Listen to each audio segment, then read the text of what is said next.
Uzi, we'll start with you and with this very intimidating slide behind you.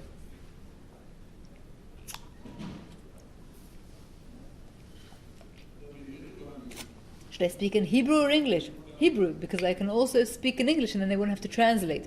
Okay, Hebrew. Very well. Good morning, one and all. We don't have enough time in order to describe the missile and drone programs that Iran has, but in this short time I will be able to speak about their characteristics. First of all, we need to know what it is based on. They are based on Iran's two major successes. One success was to break the technological siege. It is a country that is under the most sanctions, more than North Korea. I once compared the two of them, and it's amazing to see how few sanctions are imposed on North Korea as compared to Iran. They have sanctions on their missile manufacturing, on nuclear, on almost everything. And nevertheless, the Iranians have managed to build an infrastructure, an industry, and to use James Bondian methods. Just this morning I read, how is it that rotor motors are found in Iran and in Russia now, in Ukraine? They stole them. Apparently, in the UK, there was a theft wave of motors for light aircraft, and more than 300 engines or motors have been stolen. So you can imagine what it's like when someone quietly saying that they are selling Rotax motors, and now suddenly all the thieves are helping Iran. This is the success. They have infrastructures to show. Infrastructures for rocket motors. They need special infrastructure for that, and they have managed to do that. And there is a black market in this area. I once looked on Alibaba. I personally a sophisticated factory for rocket motors, and I found one, 300,000 shekels on Alibaba. You can buy with no license an entire factory, and it tells you the limit of your production, of your manufacturing. So they managed to do that, to build the infrastructures despite the sanctions, and also they have human infrastructure. That's their second success. Less than 10 years ago, I conducted an in-depth survey or study on their human capital, and it's very impressive. They have 250,000 technological graduates a year. They have the brain drain. Most of their students do not remain in Iran, but they get a job because they are very good. They get jobs elsewhere, and they have an excellence program. I don't know what it's like, but 10 years ago, the 600 best, most outstanding students are ensured work in their security enterprise. And since it's difficult for them to get jobs, and that's why they have a brain drain, it's a very big force of attraction. So they have the physical infrastructure, technological infrastructure, and human infrastructure. And ultimately, the human one is the most important. If you have the people, they will find the way ultimately to get the work done. So their plan and their program is very original. It touches upon everything, touch all bases. There's not a single thing in missiles and drones and UAVs that they do not touch upon. From the most simple thing, the simplest rockets that are not guided, and also hypersonic weapons, which I think they have not shown yet. I was recently asked about this, and I said that when they show them, I will say, because hypersonic is a big word. A lot of things are under this umbrella. And they, by the way, years ago have already said that one of their guided rockets was hypersonic. Zulfikar or one of the others. So it's nothing new to them. What is the repertoire, what is the recipe or the menu of what this industry manufactures? You can see that behind me. It is the only slide that Iran has allowed me to show. I could have sat here for 3 hours and shown you many slides, but they only allowed me one, and that's what it is back there. Ballistic missiles, classic ballistic missiles, the kind that go up, are launched up with this great thunderous noise. And they also have the liquid kind, and they also have the solid kind. Precise rockets, this is a branch that, if you've heard of the HIMAR, HIMAR is a system that launches rockets. You take an imprecise rocket, you take out its warhead, then you put back on a smaller warhead, and in the gap in between you put electronics, which is really tiny these days, doesn't take up much more room than your regular mobile phone. And you think this is a phone. It's also a phone. If you think this is a phone, it's also a phone. It has everything. You can actually guide a ballistic missile with this. And you don't think there is a navigation app, then if you use Waze, it's a navigation app. And in the sky, it's much easier. There's no traffic lights. There's no traffic. So that's what you do to make a rocket a precise one. GMLRS is the American first guided rocket. MLRS is the non-guided, GMLRS is the guided one, and now it's very quick and it launches these rockets. The Iranians had the same idea. The year 2000, they took the Zalzal, the non-precise rocket, took out the warhead, put in another one, a little smaller, put in electronics, and it became a guided, precise missile, rocket. And the difference between a precise rocket and a ballistic missile is just the name. It's basically the same thing. And they have produced and developed this rocket, this guided, precise rocket, which is just like a ballistic missile. And now the technology is improving, the range is improving, and they're also making it larger in diameter. I think the last one is Raj Qasim, named after Qasim Soleimani, and its diameter is over a meter. So it is becoming very large, and I calculated it, and it seemed to me that it could probably reach a long range cruise missiles. I'm talking about 2,000 kilometers, that's the range. They stole those, and I can just maybe digress and say that there were several documents about foreign countries. They relied at the beginning, in order to do their program, they relied on Russia. They bought knowledge from Russia at the time when the Russian engineers were still growing vegetables by the factories because they had nothing to eat, so they had something to eat.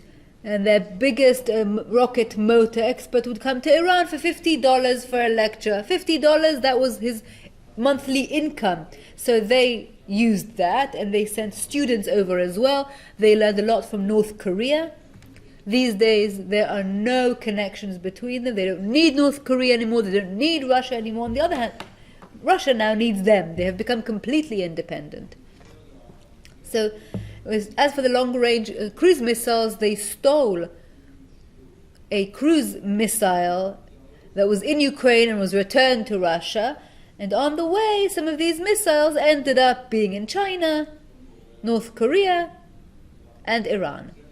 So they copied it. They did reverse engineering, and they copied this missile. So as for UAVs, they developed UAVs, and usually they copy Israel. Whatever we have, you see the parallel product there. Not just missiles, but other munitions, what just fell into the Black Sea. These guided bombs, the munitions, is just like the Israeli Gil, which was reverse engineered in Iran. Suicide drones, Shahad 136, 131, which we see in Ukraine. And its genius is in its simplicity. It is a tool that anyone who likes aviation can make in their own garage. You buy the motor for $500 in Alibaba. There is no limitation on manufacturing it. You can buy it freely. Usually aviation fans, enthusiasts use it. They take the B-29, and they buy these motors, 50 horsepower, and you just buy it as much as you want. Electronics is not very complicated. It's what you have on your smartphones. You can get it on the market. The aerodynamics is quite sophisticated, but it's basically used for materials like fiberglass. Fiberglass, not very difficult. All that you can get on the market. And anyone with the good hands can manufacture it in your backyard, and that's genius because it's so simple that even if you intercept it en masse, you can just make more. $20,000 a piece. It doesn't matter how many you intercept. You can intercept 1,000, there'll be 1,000 more. It doesn't carry much. The Shahid 136, according to all the rumors, can carry 40 kilos, but there are so many of them. And again, 40 kilos can do a lot. 40 kilos is like a heavy rocket. And look what happened in Guardian of the Walls. That's the kind of rocket that would come from Gaza, 40 kilos. So suicide drones, satellite launch pads. I'm not talking about the missile launch pads. I'm talking about building blocks for long-range missiles. I'll talk about that in a moment. The Iranians have taken upon themselves willingly to have two limitations on their missile program. These are voluntary limitations. First of all, there will not be nuclear munitions. Their missiles will not be nuclear missiles. They're not planned to be nuclear missiles. And by the way, this is duplicity, because even if it's not planned as nuclear, there's no problem if there's room in the warhead to put a nuclear bomb if you have enough space. So a bomb can carry itself. And that's why this statement that they're not designed to be nuclear missiles doesn't mean that they can't be.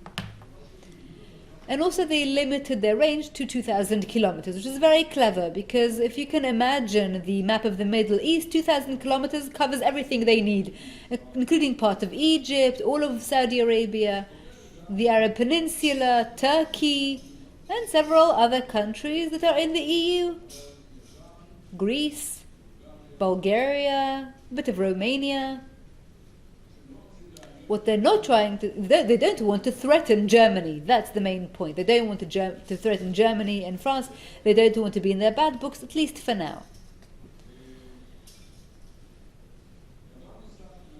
Another thing that they're interested in, fascinated in, is the specific development of specific models of their proxies in Iraq, in Lebanon, in Yemen, and in Gaza. For each of these, they have a specific department that takes their plans and simplifies them, takes away some of the screws, so that they will be able to develop them and to manufacture them elsewhere. And also specific plans and designs. You can see, for example, the Ababil, which we saw. It's a drone called Ababil. It has many names, but we saw it for the first time coming from Lebanon to Israel in the Second Lebanon War. 3 or 4 such drones were launched with explosives, and another one is called Kasif. It's in Yemen, and it has another name in Gaza. We recently saw it. So they have slight differences between them. They're not exactly the same drones, but you see that they were designed specifically for each arena. One more characteristic is precision. They have decided to take Khamenei's instruction that everything has to have precision. All the statistical weapons are disappearing. All they want, whether it's a drone, whether it's a ballistic missile, it has to be precise and within meters. This program, of course, does not only threaten Israel, but the entire Middle East. They are very much aware of the air defense and missile defense and anti-missile systems in Israel and elsewhere, in the Gulf states, for instance. And also, as for their satellite launch pads, they are limiting it to 2,000 kilometers because they don't want to threaten Europe. However, they have placed themselves on the anti-European side. They are now on the front together with the Russians, and they are going against Europe. So how long will this self-imposed limitation last? I don't know. And that's why I think Europe should also prepare for the day when the Iranian threat will not only be through Russia, but directly from Iran at some point in the next decade, in the next few years. There's a big possibility of that. If you want to know what a missile coming to Europe will look like, then look at the launch pads. Thank you. Thank you very much.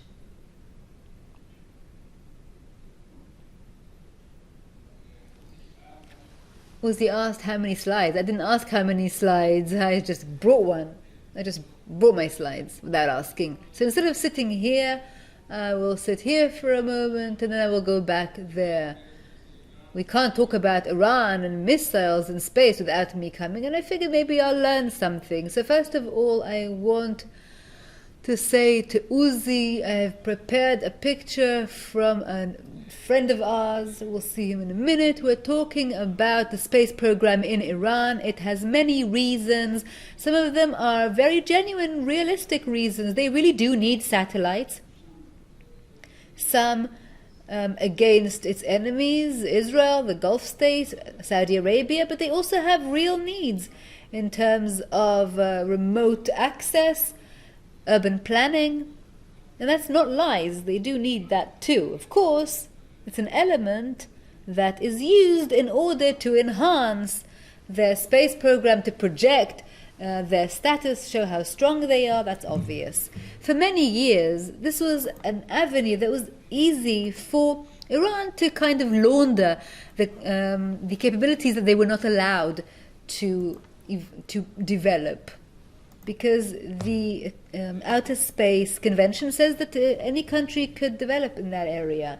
And Uzi mentioned the matter of infrastructures in space, in rocket motors and so on, is in the rocket propulsion, really touches upon all the different areas. There's nothing they can't do, even software that controls satellites, even though everyone else uses American software, but they also have their own.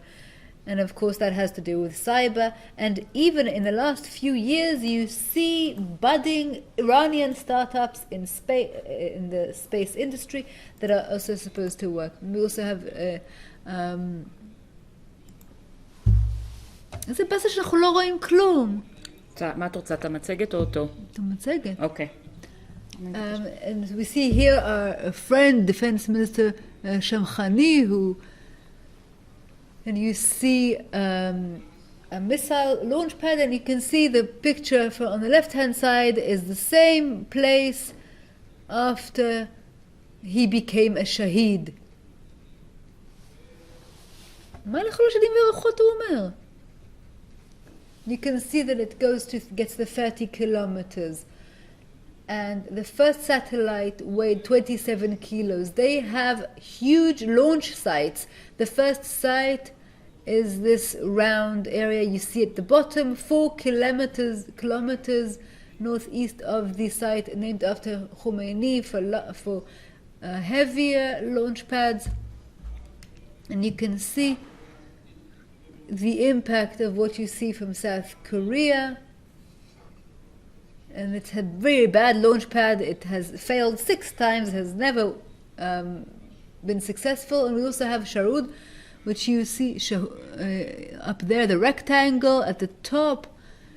It is cement. It is very wide, more than 1.5 meters. And what do you need it for? Just for propellants that are solid, so that the site will not get ruined if the launch happens. And they have all sorts of problems with their launching. This is, on the left, is what was in Trump's tweet in 2019, and it was declassified, and now it's not the actual image by Trump that was officially published by the United States, and we see you can see the fire that broke out. You have the black smoke, but also the orange smoke that it says that there's a certain acid there that was being burnt. It's some of the surpluses of the missile infrastructure. You can see this for the manufacturing of payloads. This is from the Iranian Institute for Space Research in Tehran. Rocket motors all throughout, but here, of course, a rocket motor doesn't know where it's being installed. If it's on a satellite launcher today or on a different kind of ballistic missiles. You can see on the top left, it's the Muqadder, and that's the last project. He worked on a rocket motor with a propellant that's 140 diameter. Ask what this means. סליחה על המצגת. And you see the motors that can guide with these flexible nozzles. And another thing is that Iran has this system, this set of ground stations for monitoring other satellites satellite stations. How shall I put it? I'd be very surprised if we will discover that they don't have cameras and, in addition to the telescopes, various laser glaring means. And there also is a very strong project connection between the satellite launchers and the ballistic missiles program. We saw the second successful launch. The first one was in 2020, and it was officially exposed by the Iranians as a space defense program that's led by the Revolutionary Guards, both in manpower and budget. This is a separate launch site. You can see a first stage, a reserve. If there is some kind of a problem, a mishap, this is an existing cutter from their existing ballistic missile. I think it was even 2,200 once they wrote kilometers, but then they corrected it very quickly in the press, but this is what it is. And as of today, the Iranians have only shown very few imagings, and you can see this image. It's a very small satellite photo. It's this size, probably a shoebox size. It's called the Noor or Noor 2, the small satellite. It's at the center. It's very interesting. It's a port in Bahrain where there's an American base, and I think that's a certain hint. Personally, I'm very disappointed that we still haven't seen any satellite imagings of Israel that were taken by the Iranians, just to see what the size of the headline in the Israeli newspapers would be. That would be interesting. And in August, we saw a first launch of a satellite with military capabilities, a very good resolution, about 73 centimeters, one of the newest satellites that Russia can build today, and the quality is the same quality that Israel had many years ago, circa the year 2000. And it's also very interesting to see these Russian capabilities that aren't that amazing. This is a satellite that can take color photos. Of course, Iran doesn't have the ability to launch such things, and that's why the Russians launched for the Iranians, and the Iranians are trying to paint this satellite in civilian colors, so to speak. And, you know, most of its work is not for civilian purposes. And before the end of my overview, we have the KM-100. This is a newer launcher, number 2. Within 2 years, you have 2 different satellite launchers. And anybody looking at this, you know, even if you wake you in the middle of the night and it looks like a long-range ballistic missile, very long range, and I guess this is what they're actually developing there. It also has some very interesting systems there. And this engine, this motor is new. The motor of the previous launcher, the Qasem second stage, it's new. They're both solid. In other words, what they put on the table is all the milestones required, or all the building blocks of establishing these long-range missiles, almost intercontinental. It's not there yet, but it can definitely go way beyond France and other such places. They also have a very marginal program of launching animals and pretensions to also send off humans. Once, jokingly, I said that they have an advantage because they don't necessarily need to bring the people back alive, but of course this is what they will want to do. And this is only, this program only has propaganda value for the very simple reason that Russia, China, and the US, these are the only countries which launch humans to space. And if it has entered the Space Club after us, we in 88, they in 2009, they were the 9th country. So if there's a prestigious Space Club, then there is a special VIP room in this club, and that's where the Iranians want to see themselves further down the line. That's all I had to tell you.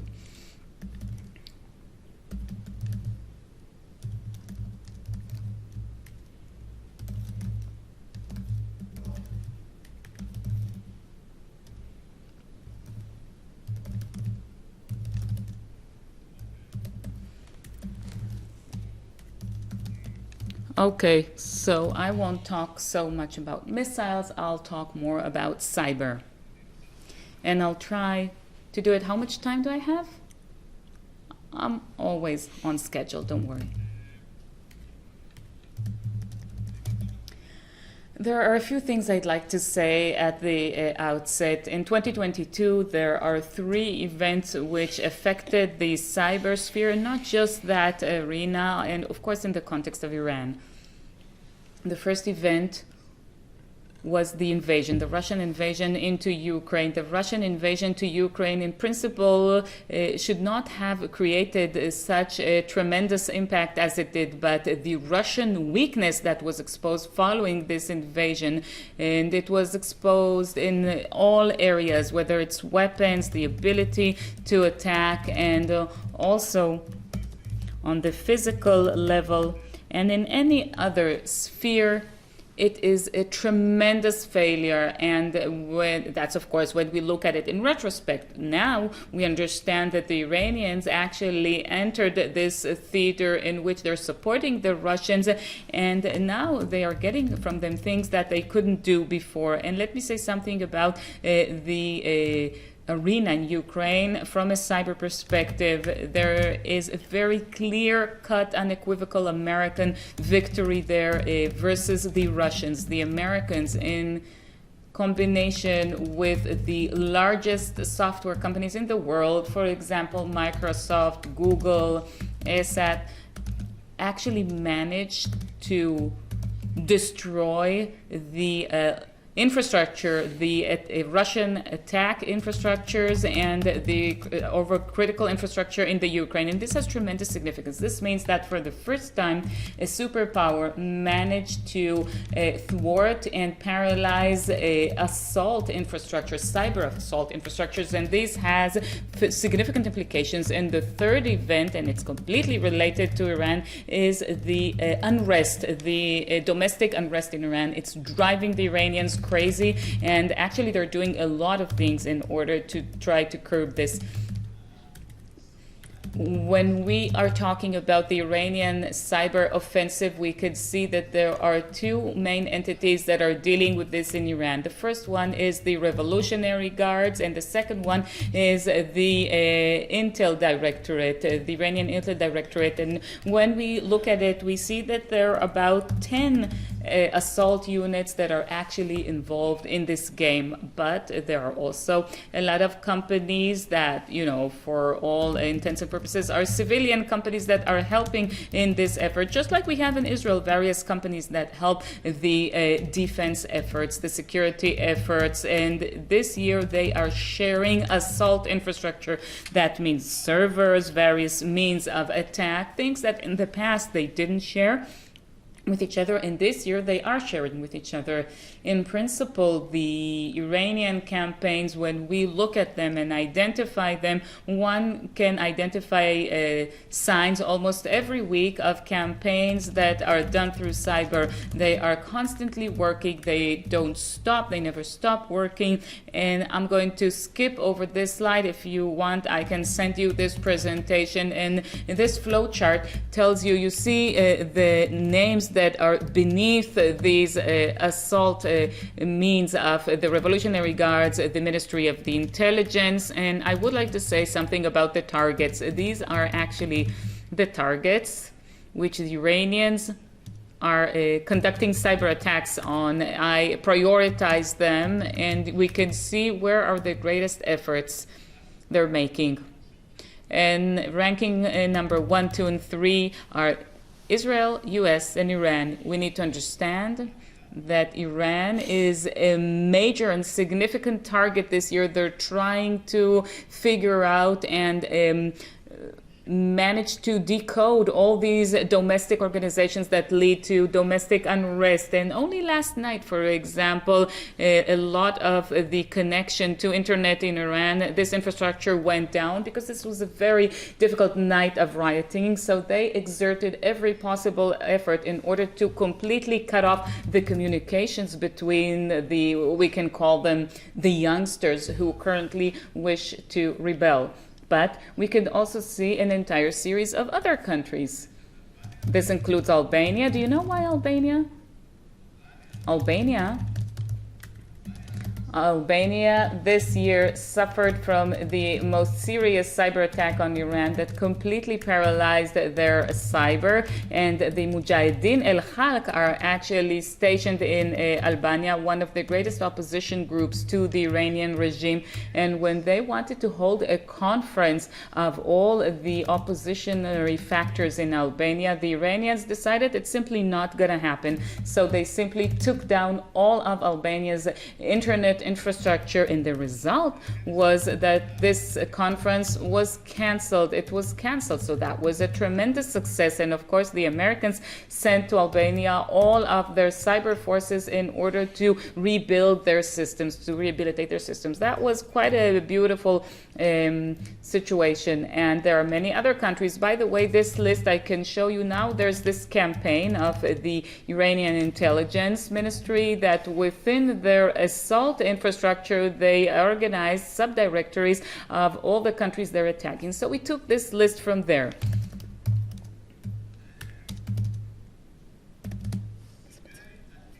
The types of attacks. First of all, we have espionage and intelligence. Number 2, influence. And number 3, destruction. And there's a certain order. First of all, the first thing that the Iranian attack units do is to enter these assets they wish to attack and to see how much, how valuable they are from an intelligence perspective. If they are valuable, they leave it there and they're trying to tap as much information as possible. If they see that their path has been blocked, what they will try to do, they'll try to establish some kind of awareness or mindset campaign. There's a very good one going on right now. I'll soon show it to you, but usually these campaigns are done on organizations that no longer use for intelligence or destruction. The attack in Albania, the purpose was they wiped out 1,200 servers there. This is the most recent campaign, and you can see the name. The name is Abraham's Axe. It has a double meaning. One is the Abraham Accords. It refers to the Abraham Accords. And the second one is Abraham, the Jewish patriarch. And if you're familiar with it, it corresponds with the Moses Staff campaign, which they had a year ago. And the Hebrew comes from the website. It's not that I translated it or something like that, but the responsibility for all the cyber attacks in Iran directly on the Zionist axis and the creation of riots in Islamic Iran. Just see how much what's happening in Iran pains them, and just how much they're trying to pay attention to concentrate their attention on it. You can see their websites. They look really nice. It's visuals, it's appearance. And I have to say that you have to help them with the Hebrew. I mean, come on. Maybe we'll register them to an ulpan where we study Hebrew. Yeah, you need to help them out. But you need to bear in mind that they're working in a very organized way, and we expect them to leak a lot of information from Israeli companies further down the line, Israeli companies that they already stole the information from them many months ago, actually, and now they're going to publish this information. And they have this thing that they call cell phones of senior officials. They called Hana or something like that. But what they say on the phone, the Israelis who answered them, it sounds quite undecipherable. It's very difficult to understand. You should hear these recordings. They keep saying ma, which is what in Hebrew. And for example, where there's this part where he says, the fire that you are burning in Iran to burn yourselves. What can Khala say? I mean, come on. And here there are some more examples for this is an email in a beautiful Hebrew. This is a campaign from a week ago. It was sent through the entrance to an Israeli IT vendor, and to send to all the recipients of this email. And this is Hebrew. It says the Malam Group is organizing a free instruction workshop for an internet solution. And see, they are working very hard. And if I am to recap what I'm saying, The Iranians, for the first time, have become bold.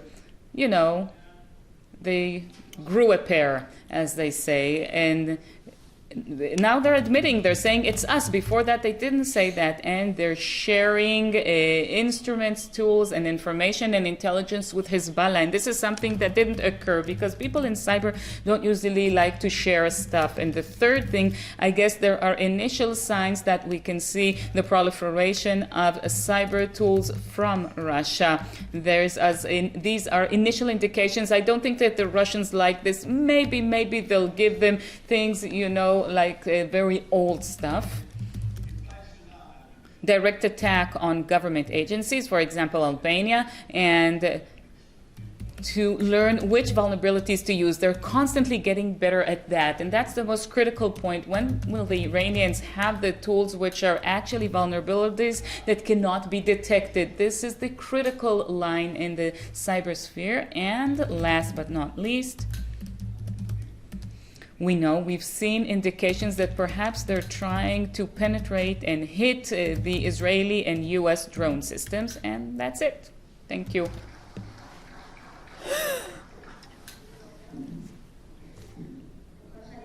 Okay, you each have a mic?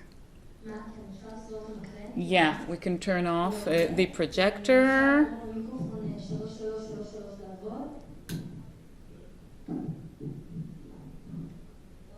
This is also working? Okay, great. So, as you all understood, this is a rogue session, a rogue panel. The panelists are not up to time, and now we're going to have a short round of questions. You just answer with yes or no, and based on that, I'll decide which shelter I need, which generator, and how many canned goods. So, Uzi, let's start with you. I have a brief question, and of course I'm curious because I served in the Air Force. What about the Air Force? Where are the aircrafts? How come they don't have anything? What's the deal with that? Look, they had problems with acquiring airplanes because of the sanctions, but there was time that they could buy, and they didn't buy aircrafts. I actually asked myself the same question. The only indication I found was internal wars. I mean, the Air Force belongs to their historic army that is from the days of the Shah, and the regime trusted less. It mainly trusted the Revolutionary Guards. The Revolutionary Guards, and that's the instrument around which their entire military doctrine revolves on, is drones and UAVs. Let me remind you that during the Iran-Iraq War, 2 Iranian pilots defected to the West through Turkey. One of them had a gunfight, a pistol fight with his navigator. It was an F-4. The navigator tried to stop him from doing so. The pilots were not trustworthy, unreliable, and maybe they still think so. Drones, and missiles, no pilots there, and that's what they prefer. And this is why the only thing I read which alluded to it was that there was an attempt to buy a more advanced model of the Sukhoi aircraft that the Russians were willing to sell, and the Revolutionary Guards simply prevented that from happening. They don't need it. With missiles and drones, they can dominate the entire Middle East. They don't need dogfights. And, in Ukraine, above Ukraine, there aren't any aircrafts. There aren't any Russian aircrafts. Technologically, I guess they're going in the right direction. And my friends, my pilots from the Israeli Air Force don't like hearing this, but I guess this is the direction. Okay, so the word Ukraine has been said so many times today. So now an identical question. I'd like each of you to see. Maybe we can turn this off. This is a rogue mic.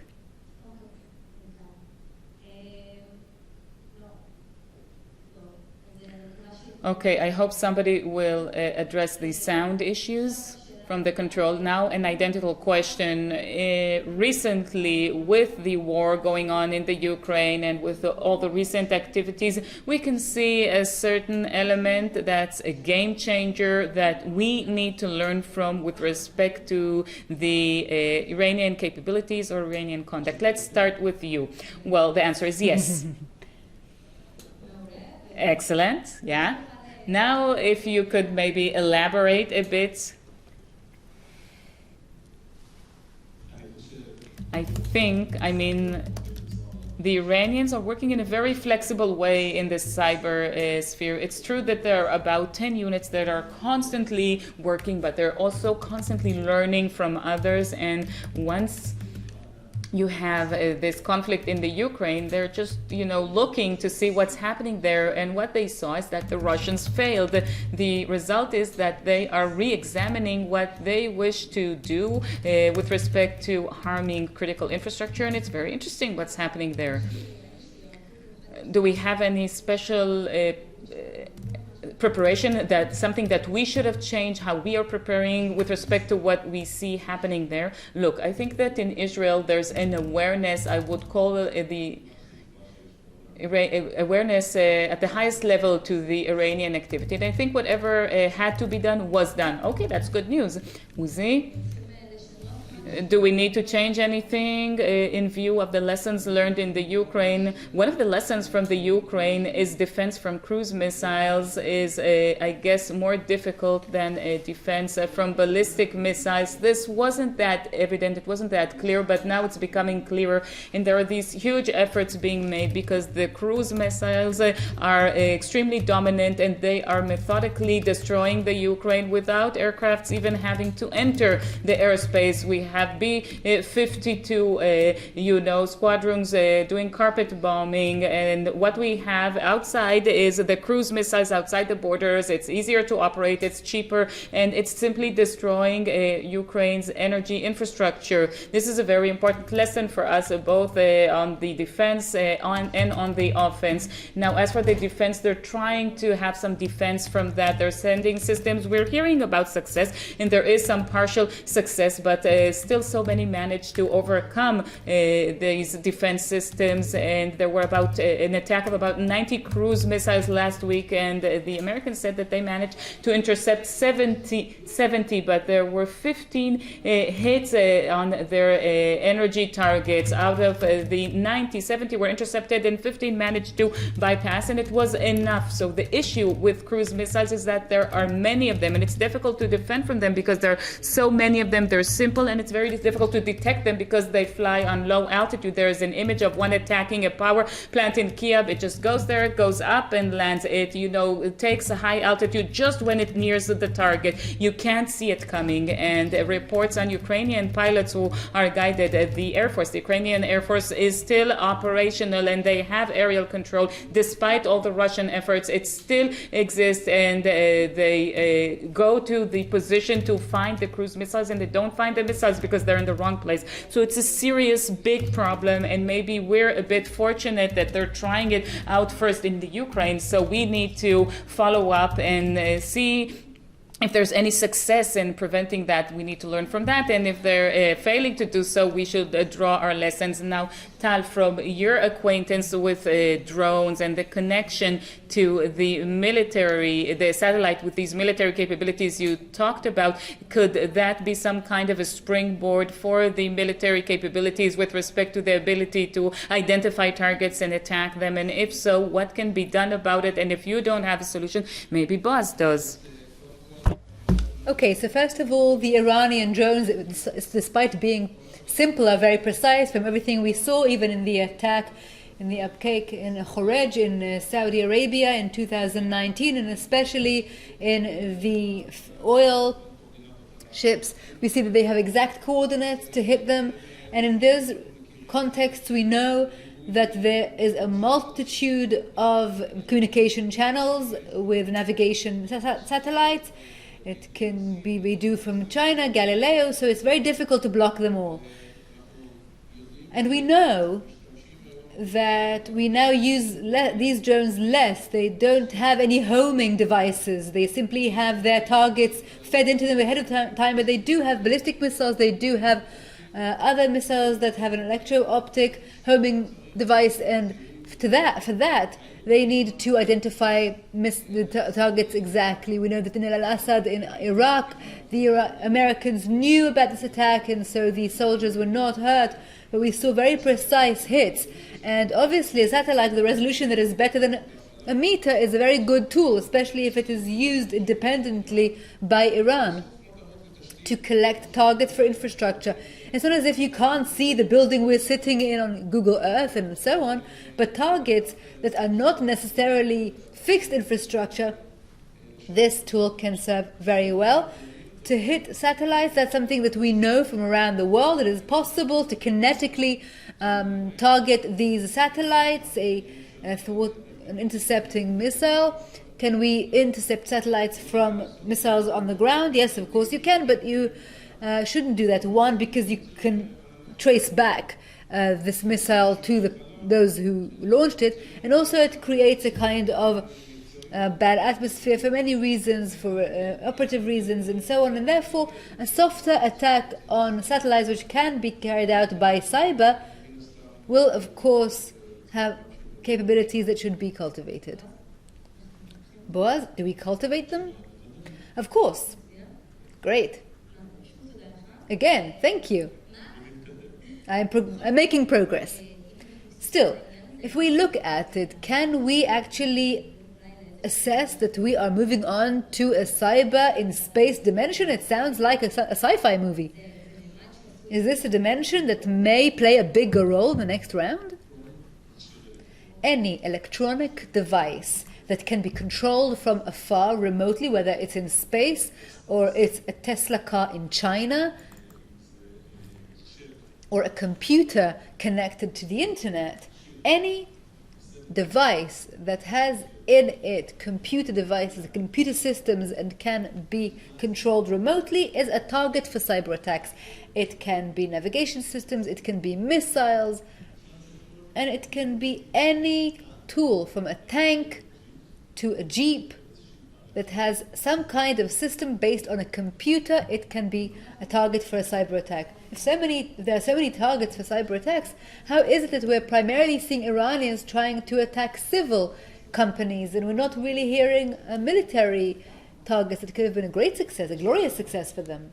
The answer is that they certainly are trying. Not only that, I believe that in some places they do succeed as well. But all parties are keeping it under wraps. The Iranians want it quiet because they want to have an intelligence grasp on these targets, and the targets themselves, which perhaps have found out at some point, want to keep it under wraps. All of these targets have an interest to keep it quiet. Okay, and one of the systems that I'm thinking about is the air defense systems, which brings me back to you, Uzi, for a final concluding question, because I want to stay on schedule. If we look today at the deployment of air defense systems vis-a-vis the growing threat of rockets, missiles, drones of various kinds, do you assess that we are prepared? And if possible, can we make any improvements in the short range when we know that Iran will obviously be equipping its proxies with these capabilities as well? So what are the emphases? I'm always asked this question, can Israel address this threat? And I always say that if I knew, and even if I knew, I wouldn't say. But I can say a few things that are in this direction. First of all, we do have a size advantage. The smaller we are, the best. In Iran, it's more difficult. It's a large company, it's a large country, and it's much more difficult to defend. In Israel, we are smaller than New Jersey. So small is beautiful in this case. In political science, you want to be big, but in this instance, you want to be small. So it's easier to defend us. And the second thing I want to say is that we have all the technological capabilities required to defend ourselves. It's all in there. And if we are missing, if there's a small loophole here and there, we don't need to start from scratch. We have alert systems, we have interception systems for cruise missiles, for drones, for ballistic missiles. We have all of that.